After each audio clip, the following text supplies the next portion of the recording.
Bonjour à tous, vous êtes bien sur les chaînes Didier Julien Garofalo. Merci beaucoup de me rejoindre. Je suis actuellement en déplacement à Perpignan, mais aussi dans toute la France, pour aider de très nombreuses personnes qui ont des problèmes juridiques. Donc aujourd'hui, j'ai un ami du Conseil national de transition Canal Historique qui est avec moi en déplacement et qui va me poser quelques questions. Je vais y répondre bien volontiers devant ce qu'on appelle une dictature bien programmée. Bonjour Eric, merci d'être venu et à toi de me poser des questions pertinentes comme tu sais le faire par rapport à vous, mesdames et messieurs, qui rencontrez énormément de problèmes. Bonjour Monsieur Garofalo. Je suis très content de vous voir, de partager avec vous beaucoup de choses.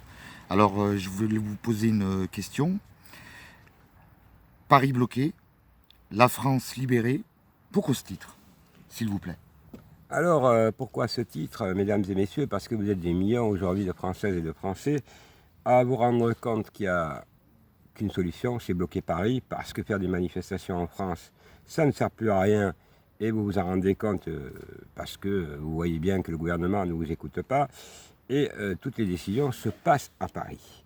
Donc, je suis quelqu'un de très stratégique, puisque ceux qui me connaissent, je gagne des procès très importants contre ce qu'on appelle les intouchables. Donc il faut à un moment donné, on ne peut pas durer comme ça.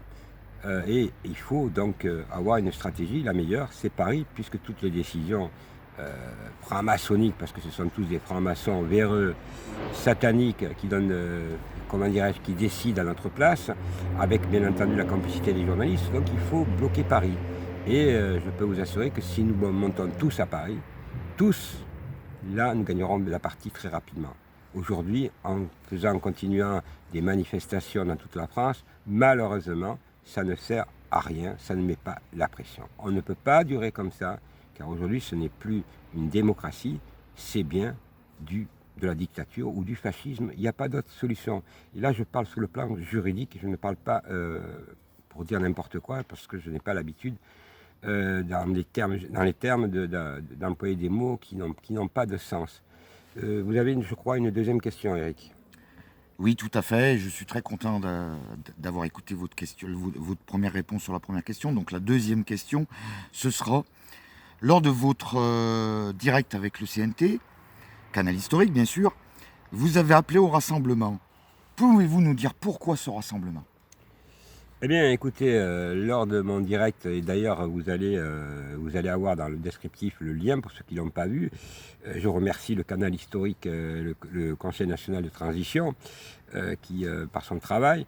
Donc, nous avons tous décidé, avec Christophe aussi, qui monte une chaîne de télévision participative, donc nous avons décidé de nous regrouper. Parce que c'est la seule façon de gagner la partie devant c'est comment dirais-je, pas d'autres mots, ces voyous qui nous dirigent et qui nous mentent depuis 2 ans parce qu'eux ont le droit de violer le droit, mais nous, on n'a pas le droit de violer le droit ou alors de faire respecter la liberté d'expression, parce qu'au sens terme juridique, la liberté d'expression, mesdames et messieurs, ça s'appelle la liberté d'expression, c'est que ça nous donne des droits et des devoirs également, mais là aujourd'hui, il n'y a plus de, comment dirais-je, il n'y a plus de droits. Donc aujourd'hui, c'est vraiment la pays qui devient totalitaire, on s'en rend compte, mais pas qu'en France, en Europe. Donc il est temps, et là j'appelle donc à tout le monde, puisque vous êtes très nombreux à me saisir, donc à se rassembler autour d'un projet, parce que c'est maintenant, c'est pas dans 10 ans, les élections approchent, si nous ne regroupons pas, nous les citoyens, parce que c'est nous le nombre, eux c'est la minorité qui décide pour le peuple, ce qu'on appelle la franc-maçonnerie. Donc la franc-maçonnerie, c'est pas des blagues, ce sont des gens qui veulent pas que nous, on ait des droits. Donc, et eux, ils ont le droit de bafouer, on va dire, les institutions, les décrets, et nous empêcher les libertés. Donc ils s'exposent, quoi qu'il arrive, à des procès, et ils auront des comptes à rendre, je peux vous le dire, parce que c'est sur ce plan-là qu'il faut faire les choses légalement. Alors ceux qu'ils appellent à l'illégalité, je leur dis à ceux-là, vous n'avez pas votre place. Je m'adresse donc à tous celles et ceux qui ont envie de nous rassembler, de me contacter, ou le CNT, ou Christophe, donc je vous mettrai ses coordonnées, mais aussi la chaîne Agora TV, très importante en Suisse, et j'en appelle aussi à tous les peuples européens, Suisse, Belgique, Italie, bien d'autres, Espagne, avec qui je suis en contact. Donc aujourd'hui, notre force, c'est le peuple. Le peuple, on n'est plus écouté. Il faut dire à tous ces voyous, stop, ça suffit. Et il faut, dans toutes les capitales, que ce soit à Paris, que ce soit dans les autres pays européens, se mobiliser tous ensemble et bloquer toutes ces capitales pour dire maintenant, c'est nous qui allons décider. C'est nous qui avons la main mise sur notre avenir et pas ces gens-là qui veulent, vous le savez tous, nous dégager du système parce que nous sommes trop nombreux sur la planète. Alors, ceux qui sont trop nombreux sur la planète, c'est ces racailles. Nous, on est des gens honnêtes, on travaille, on est humains, on veut partager, mais on veut aussi que tous les autres pays du monde puissent vivre de leur richesse et pas qu'on les spolie. Et c'est pour ça qu'il y a une forte immigration dans le monde, parce que nous pillons, pas nous, hein, mais tous les industriels du monde entier pillent ces pays qui après se retrouvent dans la pauvreté et vont dans les pays où il y a encore à peu près à manger, comme on dit. Hein. Mais aujourd'hui, malheureusement, mesdames et messieurs, il y a combien de dizaines de millions de Français qui ne mangent plus à leur faim? Combien de millions de Français qui souffrent? Personne n'en parle. Le gouvernement, M. Macron, il devait faire un plan pour la pauvreté. Il n'a toujours fait rien, que du vent. Mais je reparlerai de M. Macron parce que j'ai une vidéo explosive sur M. Macron. Et là, je pense qu'il va moins rigoler. Vous avez, je crois, une troisième question, Eric. Alors oui, tout à fait. J'ai une troisième question et je suis, moi, personnellement, en tant que membre du CNTK Analyse Historique, très satisfait de votre réponse, ainsi que mes partenaires, parce que nous sommes quand même une grande famille. Vous nous avez rejoints, c'est super.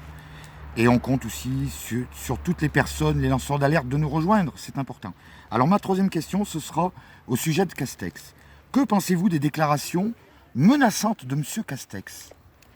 Alors, M. Castex, comme M. Véran, bien entendu, c'est la foire aux menaces, sur tous les points de vue. Donc, je ne vais pas revenir parce que vous savez que je suis sur YouTube. Donc, YouTube, il y a des mots qu'on ne peut pas dire parce qu'on est censuré. Donc, je vous invite à aller donc, sur toutes mes pages VK, Crumble, en même temps, les autres supports Odyssée. Donc, effectivement, j'ai monté énormément de chaînes pour ne pas être censuré. Et je suis aussi sur Twitter, Instagram, donc voilà, je me suis vraiment étendu et je voudrais remercier toutes celles et ceux qui m'ont aidé dans ce développement. La bataille ne fait que commencer. Vous croyez bien qu'on ne peut pas gagner avec des gens qui ne sont pas sérieux, qui nous annoncent n'importe quoi, des lanceurs d'alerte. Enfin, ce n'est pas des lanceurs d'alerte, c'est des lanceurs de mensonges qui en même temps nous discréditent. Alors il faut à un moment donné qu'on se prenne nous-mêmes, en forme. C'est ça s'appelle la forme, et que nous répondions à ces gouvernements, cet ordre mondial, enfin, cet ordre nouveau mondial, ou comme vous voulez, qui sème la terreur dans le monde en nous faisant croire n'importe quoi. Je peux vous assurer que, effectivement, même s'il y aurait à la limite des problèmes comme il y a aujourd'hui, mais là c'est plus pareil. C'est vraiment la peur qu'ils nous mettent. La peur qu'ils mettent aux personnes âgées. Regardez ce qu'ils ont fait, ce qu'ils font au peuple. Ça ne les dérange pas qu'il y ait des millions de personnes qui crèvent la faim, qui perdent leur travail sans salaire. Ça les dérange pas. Alors je dis à M. Castex, puisqu'il est l'objet, ce M. Castex, qui a quelques semaines a chopé ce que vous savez, attrapé cette fameuse maladie où on doit tous mourir, que d'abord, avant de donner des leçons, qu'il balaye devant sa porte. Alors M. Castex, je m'adresse à vous, très simplement, vous aurez des comptes à rendre, parce que vous avez menti avec M. Véran, M. Salomon et toute la clique là. Vous êtes d'ailleurs, la plupart sont mis en examen, vous ne nous en rappelez pas. Hein. Les mises en examen, ce n'est pas les Français qui ont été mis en examen. C'est votre gouvernement, M. Castex. Eh oui, c'est pas nous, pas Garofalo, et c'est pas le peuple français. Alors il est temps, M. Castex, avant de donner des leçons déjà, d'être courtois, de parler au peuple français qui normalement vote les élus, hein, même si vous n'avez pas été élu, mais il faut à un moment donné que vous compreniez que avant de montrer du doigt les Françaises et les Français, balayez-vous surtout devant votre porte, puisque vous étiez, je crois, dans une réunion où il y avait 200 personnes, vous faisiez la bise tranquillement, et là aujourd'hui, monsieur, vous menacez le peuple français, mais par contre, vous, quand vous allez dans les restaurants clandestins, là, ça ne vous dérange pas. Eh non, ça ne vous dérange pas. Quand vous faites la bise avec les buffets, vous savez, de la République, avec les impôts des Français, ça ne vous dérange pas. Sans masque, ça ne vous dérange pas non plus. Hein. Sans rien, sans précaution. Mais par contre, pour menacer les gens le 31 décembre, alors que ça ne sert strictement à rien, puisque les gens seraient dehors pour le jour de l'an, là, vous empêchez les gens d'aller sortir. Mais pour qui vous vous prenez, monsieur Castex? Vous savez tout juste lire et écrire. Quand vous parlez, vous êtes un âne, et le mot est faible, et j'emploie vraiment les mots adéquats, hein, et vous vous permettez, en plus, de menacer les Françaises et les Français, et de faire peur aux personnes âgées qui ont peur, bien entendu, puisque c'est normal que quand on est âgé, on est fragile, et on peut croire la parole d'un homme d'État, mais vous n'êtes pas un homme d'État, vous êtes surtout un franc-maçon qui a des casseroles, je vous le rappelle, monsieur Castex, puisque vous avez été mis en examen, et vous êtes dans des affaires, mais on ne sait pas où elles en sont, ces affaires aussi. Quand il y a des francs-maçons mis en examen au gouvernement, on ne sait plus où elles sont. Les magistrats français, ils oublient de vous mettre en prison ou dans les instructions de les poursuivre. Alors voilà, je vous le dis, monsieur Castex, vous êtes un invisible, un incompétent, mais un dangereux personnage avec votre gouvernement. Et vous allez avoir des comptes à rendre juridiquement, légalement, parce que les Françaises et les Français vont vous balayer aux prochaines élections. C'est une certitude. Alors j'en appelle à vous, mesdames et messieurs. Vous, c'est maintenant qu'il faut passer à des actions légales. Arrêtons de nous plaindre. Arrêtons de faire des manifestations qui ne servent à rien. Paris bloqué. La France libérée. Oui, mesdames et messieurs, je ne suis pas le général de Gaulle. Mais moi, je suis sur le terrain, en France. Et je vous le dis. Si nous ne le faisons pas, dans 4 mois, nous disparaîtrons, ils nous feront disparaître. Ils n'ont aucun scrupule. N'oubliez jamais que ces gens-là, ce sont des sataniques et ce sont des francs-maçons. Ça veut tout dire. Alors ceux qui ont des fois peut-être ne savent pas ce que ça veut dire les francs-maçons, allez voir dans mon descriptif. Et là vous verrez que ce sont des machiavéliques, des véreux, des corrompus, des menteurs. Ils ont tous les défauts du monde. Et c'est eux qui ont ruiné la France. Parce que si la France elle est dans cet état aujourd'hui, c'est eux. C'est pas vous. Et c'est à nous à prendre le courage. À vous, Eric. Alors moi je pense que vous avez répondu à la question pour les Français, tous les Français, à 90% je dirais, c'est super. Je suis entièrement d'accord avec vous et beaucoup de gens, je pense, seront d'accord avec vous. Alors ma 4e question, ce sera, vous créez une plateforme juridique. Pouvez-vous nous en dire plus à ce sujet, s'il vous plaît? Alors, mesdames et messieurs, vous êtes tellement nombreux, des milliers, mais vous me téléphonez, comme je l'ai dit, puisque j'ai mis mon numéro public, donc vous pouvez m'appeler tous les jours, 7 jours sur 7, mais vous êtes tellement nombreux que ça se chiffre par millions. Avoir des problèmes judiciaires ou d'autres problèmes. Donc je suis en train de créer une plateforme juridique qui s'appelle Juris Concept, qui sera en marche, je pense, dans une quinzaine de jours, et qui vous permettra d'accéder à des dizaines de modèles de lettres qui vous permettront de vous défendre. Et en même temps, vous aurez un numéro où vous pourrez me joindre 7 jours sur 7, puisque là, ça sera fait 7 jours sur 7, beaucoup plus que maintenant encore. Jour et nuit, on pourra vous répondre sur cette plateforme par rapport aux problèmes que vous rencontrez. Parce que je me suis rendu compte que ce soit les avocats, les bâtonniers, les notaires, tous ces gens-là, ce sont des menteurs, et vous avez des menteurs, le mot est faible. Par exemple, les avocats, ils ne vous disent pas qu'ils sont francs-maçons, alors que c'est leur devoir, conflit d'intérêt, ce qu'on appelle. Ils ne vous disent pas qu'ils oublient de mettre des documents qui sont les documents que vous leur donnez. Combien de gens, combien des milliers de personnes vous m'avez appelé pour dire « Ah, mon avocat, il ne m'a pas mis les documents lors de la procédure. » Parce que c'est des voyous. Parce que les avocats actuellement, sur 100%, vous en avez 10%, 20% de très bien. Ceux-là, ils ont peur des francs-maçons, parce que, bien entendu, dans les avocats, il y a des francs-maçons. Dans les notaires, c'est infesté d'orages, je les appelle, de francs-maçons. Bâtonniers, c'est pareil. Procureur, c'est pareil. Juge, c'est pareil. Donc, vous êtes dans un système qui s'appelle la franc-maçonnerie. Et ça s'appelle les frères, qui ne le disent pas, qui ne se dévoilent pas comme francs-maçons. Et ça, c'est illégal. Alors, il faut interdire, oui, la franc-maçonnerie. Il faut l'interdire, comme elle a été interdite. Il faut vraiment l'interdire. Parce que ça, c'est le cancer de la France, mais c'est le cancer du monde. Et si aujourd'hui la France, elle est gérée comme elle est gérée, parce qu'elle est en faillite, quand vous avez des dizaines de millions de personnes qui sont dans la pauvreté, la précarité, Et je ne parle pas encore de ce qui va arriver, parce qu'avec l'augmentation de la vie, des personnes ne pourront même plus manger. C'est ça qu'on veut? Non, non, c'est pas ça qu'on veut. Nous, on veut vivre dans un monde meilleur et plus juste. On veut des hommes politiques qui représentent les Français et qui ne font que les représenter. Et qui ne soient pas, avant tout, comment ça s'appelle, qu'ils en font leur carrière. Voilà ce qui s'appelle la démocratie. La démocratie, c'est ça. Il ne faut pas avoir peur de représenter le peuple français, puis un jour de dire, bon, ben j'arrête. Mais eux, non, ils en font leur carrière. Ils mettent leurs enfants, ils mettent leurs femmes, l'affaire Fillon, toutes ces affaires, Guéant, tout ça, vous le savez. C'est tous des magouilles. Ça les dérange pas, eux. Ils n'ont pas de PV de 135 €. Ils n'ont jamais été en prison. Alors oui, c'est à nous, vraiment à nous battre et à se rassembler. Mais c'est surtout, si nous ne bougeons pas, nous ne bloquons pas Paris, et je sais que vous êtes nombreux à comprendre, nous ne gagnerons pas la partie. Et nous dégagerons et nous exterminerons, parce que c'est le mot, c'est l'ordre mondial, le nouvel ordre mondial qui veut nous dégager. Voilà. Vous avez, je crois, une dernière question, non? Oui, tout à fait, Monsieur Garofalo. Alors moi, je suis très content d'entendre ce que vous dites parce que ça se passe pour beaucoup de personnes. Vous nous avez parlé des cafards. Moi, je les appelle les cafards, hein, la franc-maçonnerie. Vous avez exposé et publié des documents sur la franc-maçonnerie Papers. Moi, j'appelle ça comme ça. Je suis désolé, ça peut peut-être blesser certaines personnes. Alors, c'était des documents explosifs sur la franc-maçonnerie. Allez-vous continuer à nous en faire voir, s'il vous plaît?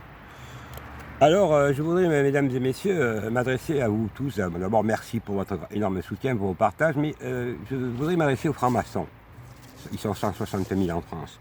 Donc, j'ai effectivement mis des documents explosifs. C'est une première que je remets là, cette fois-ci, pour vous, parce que pour que vous puissiez les consulter, les partager, parce que c'est vraiment des bombes. Alors, je voudrais dire à ces francs-maçons véreux, corrompus, qui sont 160 000 en France, je vais leur dire, voilà, la partie, c'est terminé.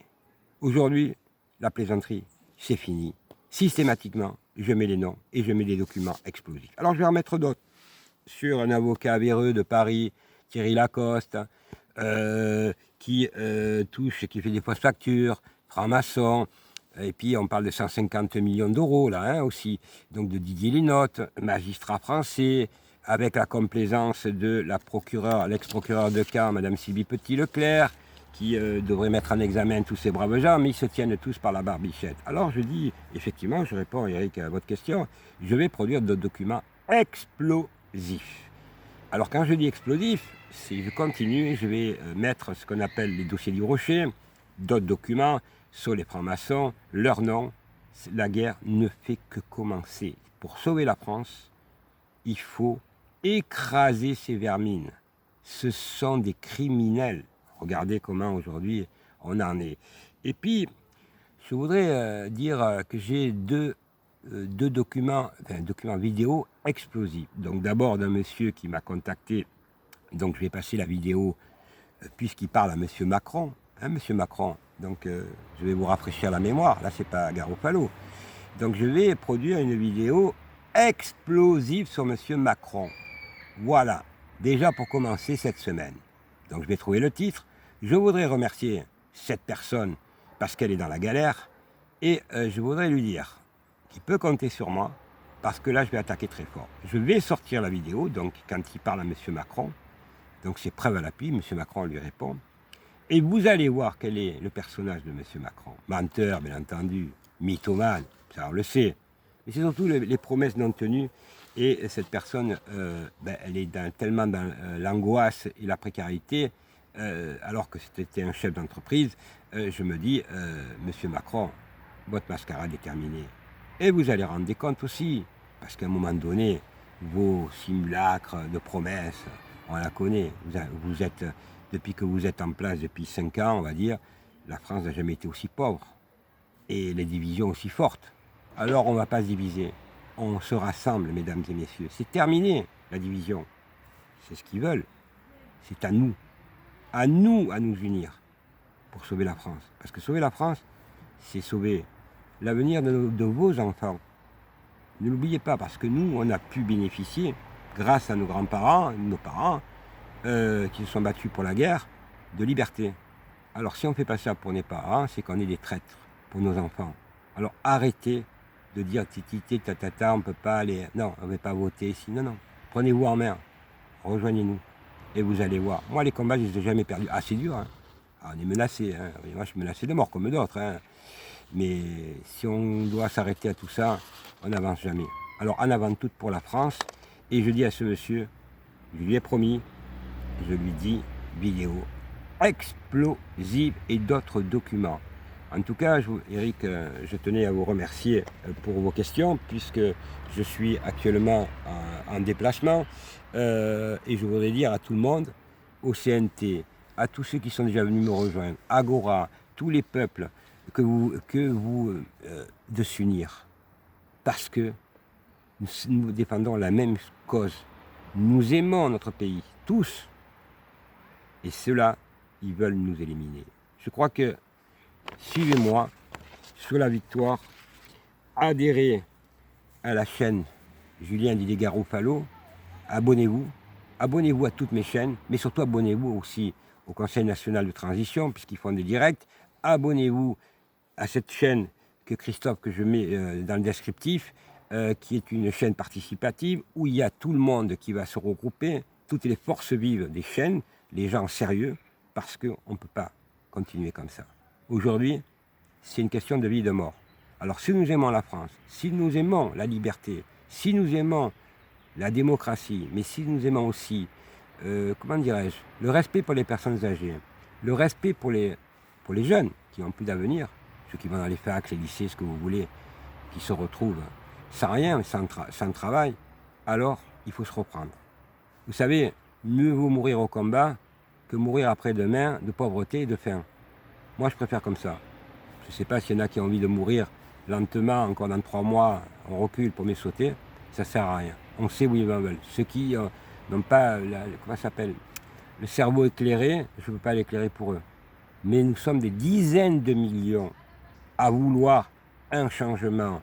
Nous sommes des dizaines de millions à vouloir une France meilleure et plus juste, plus sécuritaire, avec du travail, avec l'économie qui redémarre, et des libertés, dans le respect de chacun. Moi, je respecte tout le monde. Mais ceux qui veulent la guerre pour couler la France, et c'est ce qu'ils veulent, et couler l'humanité en même temps, parce que c'est l'ordre mondial, hein, nouvel ordre mondial qui le veut. Et la France en fait partie. Et vous avez M. Macron qui en fait partie de cette liste de francs-maçons, bien entendu, qui est un rigolo. Quand vous voyez ce gouvernement incompétent, vous vous demandez, mais on fait rigoler le monde entier. C'est ça qui va sauver la France. Castex, Véran, Salomon, Macron et le reste. Non mais franchement, c'est pas sérieux. Alors, on critiquait Sarkozy, on critiquait les hommes, mais ils avaient au moins, même s'ils étaient, comment dirais-je, ils étaient impolis, mais ils avaient quand même une autre stature. Mais vous avez vu la stature qu'ils ont? Castex. Et lui, il nous donne des leçons de morale. Lui qui se gabe. Lui qui bafoue le droit. Devant les télévisions. Vous avez vu les millions vous avez vu ce qu'il a fait. S'embrasse, lui. Hein? Et puis lui qui nous donne des ordres. Vous, le 31, vous ne sortez pas. Alors moi, j'en appelle au 31. Toujours dans le respect de chacun, des distanciations, de sortir. Parce que moi, je vais sortir. Qui va me dire? Un policier va me dire que le 31, je ne vais pas sortir? Alors qu'eux, ils bouffent, ils vont dans les restaurants clandestins, alors qu'eux, ils se permettent de bafouer le droit et qu'ils sont mis en examen, mesdames et messieurs. Et vous croyez ces gens-là? Alors ceux qui les croient, je ne peux rien faire pour vous. Mais nous sommes des millions, aujourd'hui, à comprendre ce qu'ils veulent. Des millions en France, des dizaines de millions, mais dans le monde. Regardez ce qui se passe. Et puis je voudrais dire un bravo à la Guadeloupe, à la Martinique, qui donne l'exemple. Regardez, on les critique souvent, on dit « Ah, les Outre-mer ». Alors les Outre-mer, ils en ont dans le pantalon. Parce qu'ils y vont au combat. Regardez cette infirmière qui a parlé. Bravo, madame, qui a parlé au ministre, là, qui avait peur d'aller en Guadeloupe. Il se faisait dessus, ce guignol, là. Et ministre. J'ai dit, voilà comment il faut être. Il n'y a pas besoin de... Cette dame, elle n'avait pas de diplôme. Mais elle s'est battue pour la France. Elle s'est battue pour nos libertés. Dans le respect, bien entendu, si demain il y a une pandémie ou quelque chose, il y a du respect. Mais on ne peut pas croire ce qu'ils font, parce que c'est des mensonges. On ne peut pas bloquer un pays, alors que les hôpitaux sont dans la faillite complète. Qui c'est qui a pas mis les lits d'hôpitaux Monsieur Véran qui avait promis 5 lits ou 5 000 lits ou 10 000 lits il y a 1 an. Où sont ces lits, monsieur Véran? Vous, le donneur de leçons. Ou alors que vous allez dans les restaurants clandestins, alors que vous allez dans les réceptions, et vous voulez nous donner à nous des leçons de morale. Pas de leçons de morale. On va vous attaquer en procès, vous allez avoir des comptes à rendre, et nous allons gagner la partie. Alors oui, mesdames et messieurs, ensemble, nous unis pour la France, parce qu'on aime la France, et on aime nos grands-parents, et on aime nos enfants, pour un avenir. Nous allons nous battre. Et ceux qui pensent que par leurs menaces, ils vont me faire céder, je leur dis, il faut vraiment se lever tôt pour me faire peur. Voilà. Alors je leur souhaite un bon courage et surtout d'en avoir dans le pantalon parce que je vais attaquer journalièrement. Mais moi j'attaque avec des dossiers. Je n'attaque pas avec du blabla. Alors je lance un dernier appel avant de vous quitter à tous les lanceurs d'alerte. Les vrais, les purs. Rejoignez-nous. Rejoignez la France libre. Paris bloqué, la France libérée. C'est ça le message. Le reste, c'est du blabla. Je me suis battu pendant 30 ans. 30 ans de menaces, 30 ans de galère. Et c'est de la bonne galère. Parce que j'ai gagné des combats. Alors je dis, on peut tous ensemble unis, pas tous ensemble unis, on les écrase. Et on peut vivre, oui, dans un monde meilleur et plus juste, mesdames et messieurs. Alors je voulais remercier Eric, je voulais vous tous vous remercier très sincèrement. Parce que vous êtes tellement nombreux que je ne peux pas répondre à tout le monde et je le regrette. Mais avec maintenant la plateforme dans quelques temps, dans une quinzaine de jours, je pourrai effectivement envoyer d'autres messages. N'oubliez pas de vous abonner à toutes mes chaînes, de partager, d'aller aussi sur d'autres plateformes, mais aussi sur cette plateforme participative où vous allez avoir le lien dans mon descriptif. Allez voir mon descriptif. N'oubliez pas, je vous mets des documents explosifs. Télécharger tout ça, balancer, c'est comme ça qu'on va gagner. La France, elle mérite qu'on se batte et surtout elle mérite qu'on aille jusqu'au bout. Sinon, on n'aime pas la France. Alors ça suffit de se plaindre. Tous unis, vive la France. Et je crois, vive les libertés et vive le respect de chacun. Je crois être très clair. Merci à tous et bonne journée.